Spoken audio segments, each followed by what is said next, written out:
Good evening all, कैसे हैं आप सब? आवाज जा रही है मेरी सबको? जी सर, आ रही है, सब ठीक है सर। कैसी तैयारी है आप लोगों की? ठीक ठीक ठाक चल रही है सर। ठीक है, जो मॉडल क्वेश्चन थे सॉल्व किया आप लोगों ने प्रीवियस ईयर के? जी सर, वो सॉल्व करके भेजा था हाँ इसके सर। लिए। किया था आप लोगों ने? ठीक। तो और भी हैं मॉडल पेपर, वो आपको मिल जाएंगे। तो प्रीवियस ईयर क्वेश्चन है, इसके बाद कुछ मॉडल पेपर्स भी हैं जो आपको दिए जाएंगे और कुछ हम लोग क्लास में भी सॉल्व करेंगे। तो यूनिट 6 में प्लानिंग एंड डेवलपमेंट किया था लास्ट क्लास में हम लोग, राइट? योजना और विकास। जी सर। मैंने आपको जी बोला था सर। कि प्लानिंग कमीशन के साथ ही जो नीति आयोग बना है, तो उसके बारे में भी एक बार हम लोग गो थ्रू कर लेंगे। यहाँ से भी सवाल पूछ सकता है। तो उसका नोट शेयर किया था, पढ़ के आए होंगे आप लोग, पढ़ लिया होगा क्योंकि बीच में गैप भी मिल गया था आप लोगों को। पढ़ा था आप लोगों ने नोट्स? जी सर। पढ़ लिया है, ठीक है, गुड। तो नीति आयोग, पहले तो इसका फुल फॉर्म क्या होता है? National institution for transforming India. तो NITI, तो national institution for transforming India. अगर पूछे तो बता देना। इसकी स्थापना कब हुई थी? जनवरी 2015 में। 2015 में। हेड ऑफिस कहाँ है? न्यू दिल्ली में है। और इसके अध्यक्ष कौन होते हैं? भारत के प्रधानमंत्री। तो वर्तमान प्रधानमंत्री कौन है? आप सबको पता है, नरेंद्र सर, मोदी जी। इससे एक क्वेश्चन ही पूछा गया ये सर, आपने जो 3 टेस्ट दिया था उसमें से एक क्वेश्चन इससे था। हम्म। और CEO कौन होता है? केंद्र सरकार द्वारा नियुक्त एक अधिकारी। CEO का फुल फॉर्म क्या होता है? Chief executive officer. ठीक है। उपाध्यक्ष आर्थिक नीति के जो विशेषज्ञ होते हैं वो होते हैं। क्या ऑब्जेक्टिव था इसकी स्थापना के पीछे? जो प्लानिंग कमीशन था उसको 2014 में क्या कर दिया गया? खत्म कर दिया गया, क्योंकि जो हमारे अर्थव्यवस्था की बदलती हुई आवश्यकताएं थी उसका पूरा करने में वो सक्षम नहीं था, विफल था। तो बदलते हुए आर्थिक परिस्थितियों को ध्यान में रखते हुए एक नए संस्थान की जरूरत थी। ट्रांसफॉर्मिंग इंडिया को ट्रांसफॉर्म करना था, तो इसलिए इन्होंने नीति आयोग की स्थापना किया गया मोदी सरकार के समय में 2014 में ही। तो 2014 में बहुत सारी नई नई चीजें की गई थी। Ministry of skill and enterprises भी 2014 में ही स्थापित किया गया था। कौशल और उद्यमिता विकास मंत्रालय, स्किल ट्रेनिंग पे फोकस भी उसी समय किया गया था। ठीक है। शिक्षा मंत्रालय MHRD को बना करके हटाया गया था। तो क्या क्या होता है इसको, जो हमारे अर्थव्यवस्था की बदलती हुई जरूरतें थी, आवश्यकताएं थी, उसको पूरा किया जा सके इसलिए किया गया। और अर्थव्यवस्था के सामने जो नई चुनौतियां थी, न्यू चैलेंजेस थे, उनको उनसे निपटने के लिए नीति आयोग की स्थापना की गई। तो अगर इसमें से कोई भी ऑप्शन पूछे तो बता देना है कि ये रीजन था। ऑब्जेक्टिव क्या था? ये रीजन था। तो परीक्षा में अगर कारण पूछे और उद्देश्य पूछे तो दोनों में ध्यान देना है, ध्यान से पढ़ना है, जो पूछे वही बताना है। सहकारी संघवाद क्या होता है? तो India that is Bharat shall be union of state. Union of state, ठीक है। यूनियन ऑफ स्टेट ये क्या है? Article 1। India that is Bharat, India जिसका नाम भारत भी है, क्या होगा? राज्यों का संघ होगा, राज्यों का संघ। ठीक। तो ये इसलिए यूनियन है क्योंकि स्टेट को सेंटर से सिसीड होने का अधिकार नहीं है। तो कोऑपरेटिव फेडरलिज्म का मतलब कि केंद्र और राज्य मिल करके साथ साथ काम करें। दोनों के जो शक्तियां हैं या जो नीति निर्माण की जो उनकी शक्तियां हैं, ठीक है, उनमें क्लैश ना हो। तो दोनों मिल करके काम करें। जैसे लोग बोलते हैं कि केंद्र सरकार, अगर केंद्र में कोई अलग सरकार हो, राज्य में कोई अलग सरकार हो, तो अब देखते हैं कि वहां पे अक्सर टकराहट की स्थिति होती है।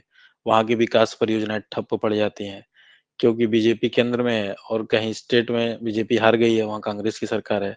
तो वो नहीं चाहते कि वहां पे विकास हो, क्योंकि फिर वो दिखा नहीं पाएंगे कि इनके समय में विकास हुआ।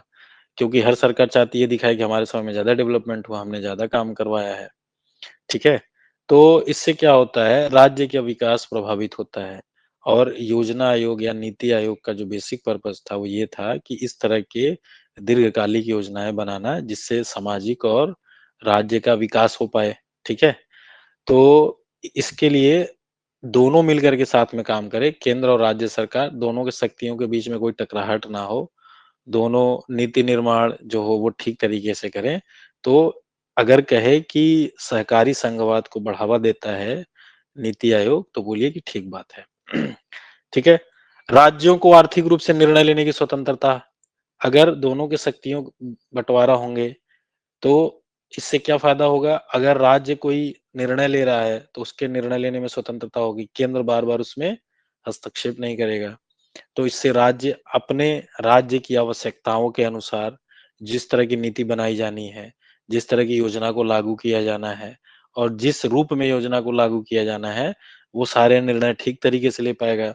इससे क्या होगा? इससे राज्य का उत्तरोत्तर विकास होगा, राज्य विकसित होगा, लड़ाई-झगड़े में ज़्यादा समय नहीं जाएगा।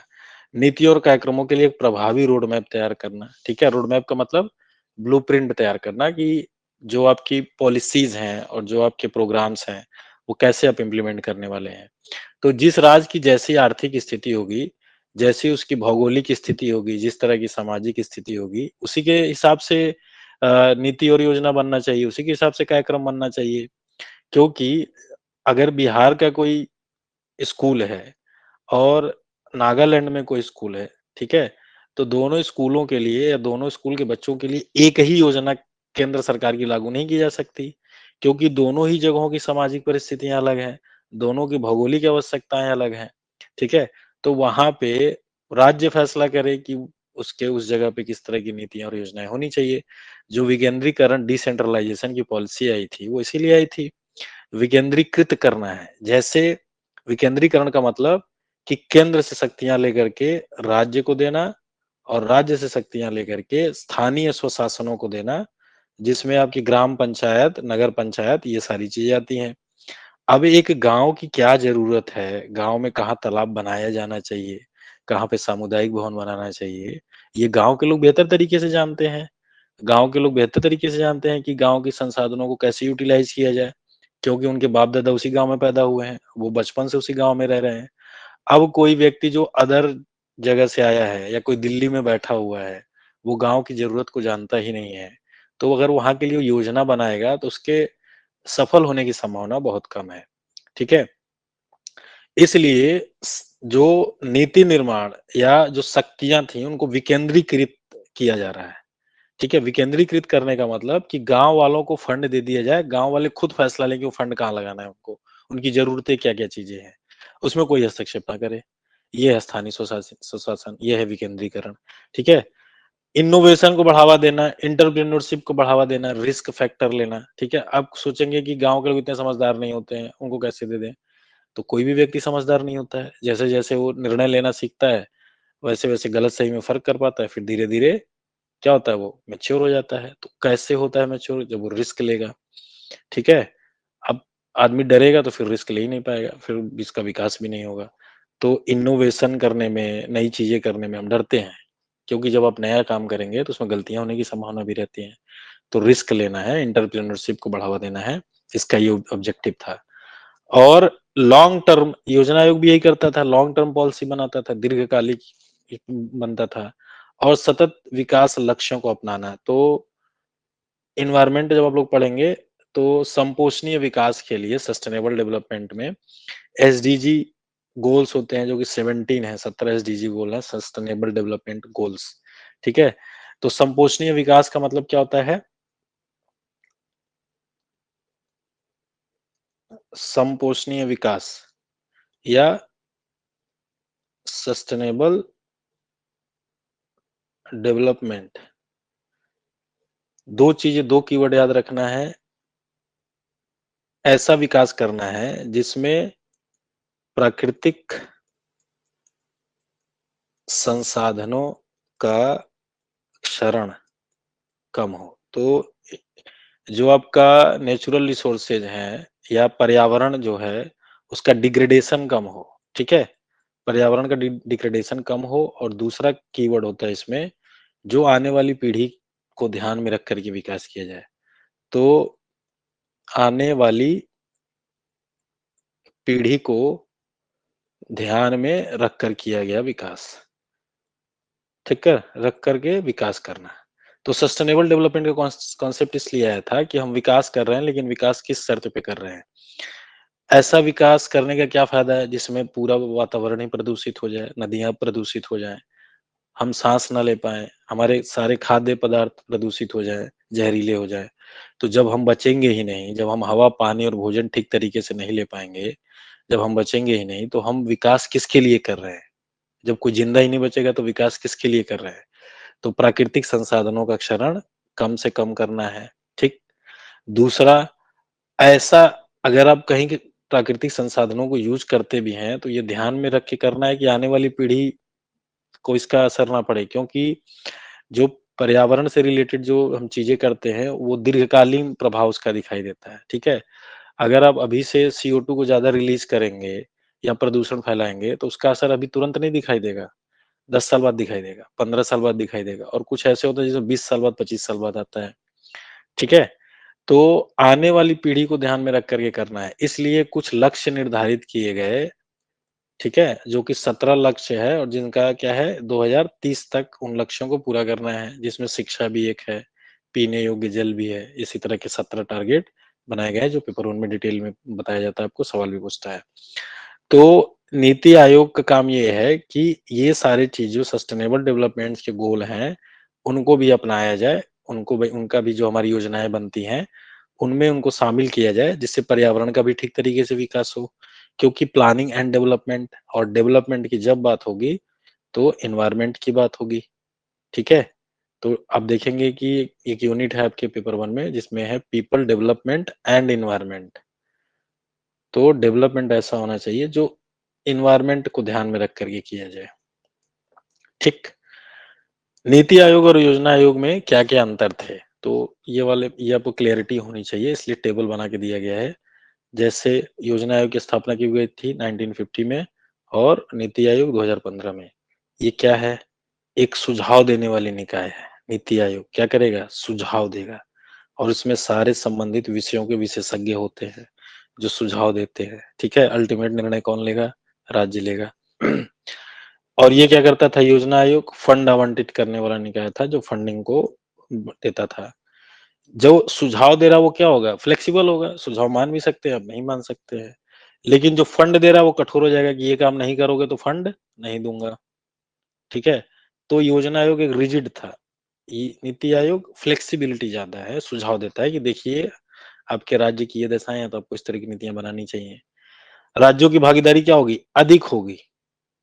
जहाँ पे लोगों को निर्देश दिया जाए, सुझाव दिया जाए, तो उनको लगता है कि हमारी भी वैल्यू रखी गई है, तो वो ज़्यादा पार्टिसिपेट करते हैं। क्योंकि उनको निर्णय लेने की ज़्यादा आज़ादी है, उनको बोलने की आज़ादी है, तो पार्टिसिपेशन बढ़ जाएगा।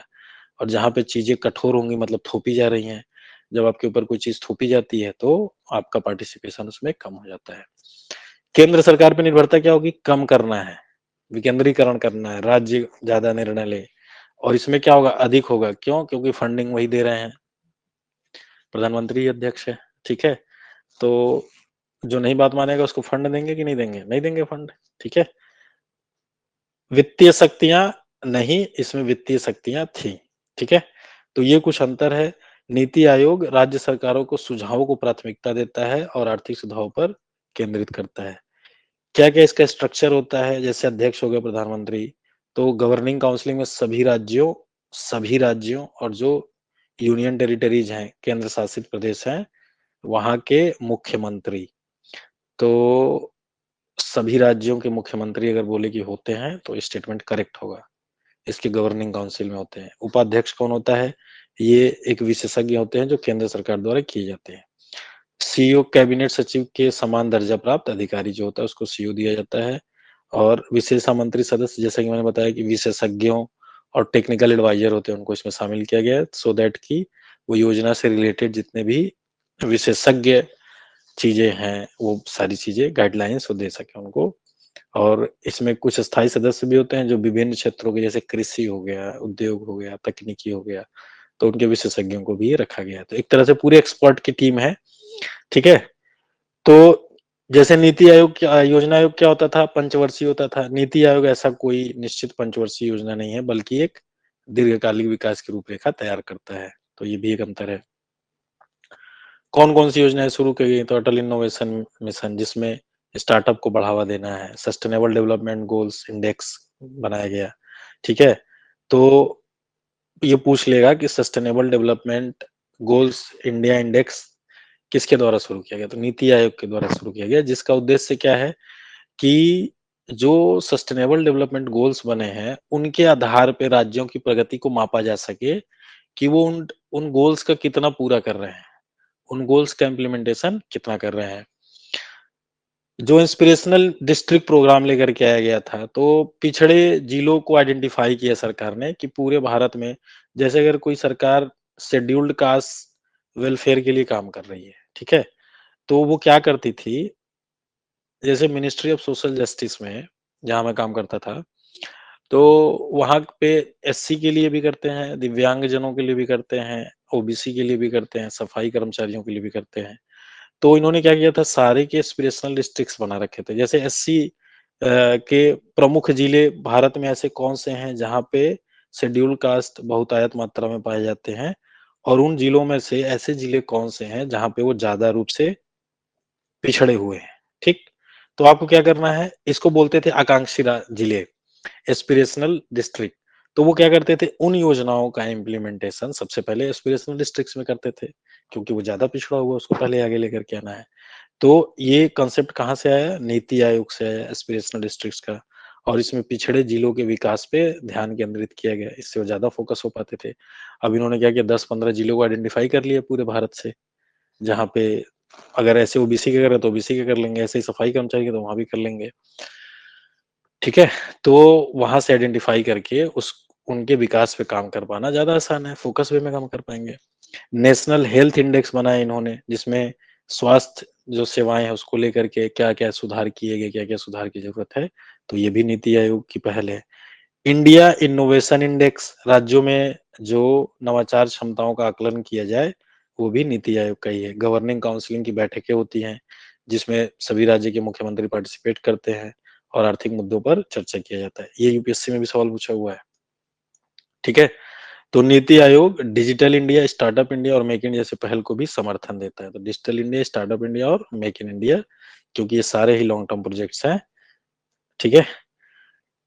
क्या-क्या डेवलपमेंट इंडिकेटर्स होते हैं इस जो नीति आयोग के तहत विकसित किया गया है? तो कौन-कौन से रिपोर्ट जारी करता है? तो स्वास्थ्य और पोषण सूचकांक इंडेक्स बना रखा है इन्होंने, शिक्षा गुणवत्ता मूल्यांकन, गरीबी उन्मूलन कार्यक्रम, कृषि और जल संसाधन प्रबंधन, महिला सशक्तिकरण और लिंग समानता। तो ये सारे ही नीति आयोग रिपोर्ट जारी करता है, ठीक? इन रिपोर्टों के आधार पे राज्यों की आर्थिक और सामाजिक सुधारों के लिए सुझाव दिए जाते हैं। तो ये क्या करते हैं, सर्वेक्षण करके रिपोर्ट इशू करते हैं, और इन रिपोर्ट के आधार पे राज्यों को बोला जाता है कि भाई आपके यहाँ जो है ना महिला सशक्तिकरण इंडेक्स में आपकी रैंकिंग बहुत कम हो गई है, आपके राज्य में महिलाएं सुरक्षित नहीं है, थोड़ा ध्यान दीजिए। इस तरह की नीतियां और विकास कार्यक्रम बनाइए, योजनाएं बनाइए, जिससे आपके राज्य में महिलाओं का सशक्तिकरण किया जा सके। लैंगिक समानता नहीं है आपके राज्य में, लैंगिक विभेद ज्यादा है, इसको आप ठीक करिए। तो इंडेक्स जारी करते हैं, सूची जारी करते हैं, तो ये सारा काम करता है। किस किस तरह के सवाल पूछेगा, जैसे नीति आयोग की स्थापना कब हुई, तो बता देंगे आप लोग कब हुई है। 1 जनवरी 2015। नीति आयोग का अध्यक्ष कौन होता है? भारत का प्रधानमंत्री। इसमें लोग गलती कर देते हैं, कई लोग मुख्यमंत्री या वित्त मंत्री या मुख्य न्यायाधीश मार के चले जाते हैं। तो सिंपल सा सवाल आता रहेगा तो कर पाएंगे। सीईओ कौन होता है? तो आपको पता है, केंद्र सरकार द्वारा नियुक्त अधिकारी होता है, ठीक है? नियुक्ति का मतलब क्या होता है, इलेक्टेड की अपॉइंटेड? अपॉइंटमेंट है। अपॉइंटमेंट, ठीक है। नीति आयोग की कौन सी योजना पिछड़े जिलों के विकास के लिए है? तो बताइए आपको, एस्पिरेशनल डिस्ट्रिक्ट प्रोग्राम जो है, इसमें पिछड़े जिलों को आइडेंटिफाई करते हैं, फिर वहां का डेवलपमेंट करते हैं। नीति आयोग का प्रमुख काम क्या है? नीतिगत सुधारों के लिए सुझाव देना, यह ध्यान रखना है हमेशा, ठीक है? अनुदान देना योजना आयोग का काम था, पंचवर्षीय योजना वही था, इसका काम नहीं है। क्या क्या चुनौतियां हैं नीति आयोग के सामने? कि राज्यों और केंद्रों के बीच में केंद्र के बीच में बेहतर सहयोग स्थापित करे, क्योंकि दोनों में क्लैश होता है, क्योंकि सरकार अलग अलग होती है। अगर सेम सरकार है तो भी दिक्कत होती है जैसे योगी आदित्यनाथ और केंद्र सरकार में खुल के नहीं है, लेकिन अंदर अंदर तो है ठीक है? ऐसे ही अगर कोई अदर पार्टी का मुख्यमंत्री है तो सुनते नहीं, जैसे ही आपने देखा कि अरविंद केजरीवाल और चल रहा था, ठीक है? तो यूटी के मुख्यमंत्री भी होते हैं उसके। तो अब ये इंडेक्सिंग में क्या करेंगे, उसको कम दिखा देंगे कि यहाँ पे महिलाओं की बहुत दिक्कत है दिल्ली में क्योंकि हमारी सरकार नहीं है, हमारी सरकार को चुनिए, फिर देखिए महिला ही महिला होगी। अभी जो रेखा गुप्ता दिल्ली की सीएम बनी है, तो क्या मुद्दा है? यही मुद्दा है कि महिला है और महिला के विकास के लिए काम करेंगी। ठीक है? तो डिजिटल अर्थव्यवस्था और स्टार्टअप इकोसिस्टम को बढ़ावा देना, सस्टेनेबल डेवलपमेंट पे बढ़ावा देना, स्वास्थ्य, शिक्षा और कृषि में सुधार करना। ठीक है? तो एक बार इसको आप लोग गो थ्रू कर जाइए। एक सवाल आएगा तो कर लेंगे आप लोग, इससे बाहर सवाल नहीं आएगा, इससे डिटेल में पढ़ना भी नहीं है। इतना पढ़ने के बाद यूपीएससी वाले सवाल भी आप लोग सही कर देंगे। राज्य और केंद्र सरकार के बीच असमान सहयोग, तो वही है, चुनौती है कि दोनों को कैसे कोऑपरेटिव फेडरलिज्म की तरफ लेकर के आया जाए। वित्तीय शक्तियों में कमी, बढ़ती आर्थिक असमानता, जलवायु परिवर्तन और पर्यावरणीय मुद्दे। दिल्ली में अब देखते हैं प्रदूषण की समस्या आती है, उसके बाद आरोप प्रत्यारोप शुरू होता है कि पंजाब है, हरियाणा है, तो केंद्र सरकार है, तो सरकार कुछ नहीं कर रही है। ठीक है? ये सारी चीजें हैं, इसको आप लोग पढ़ लेंगे।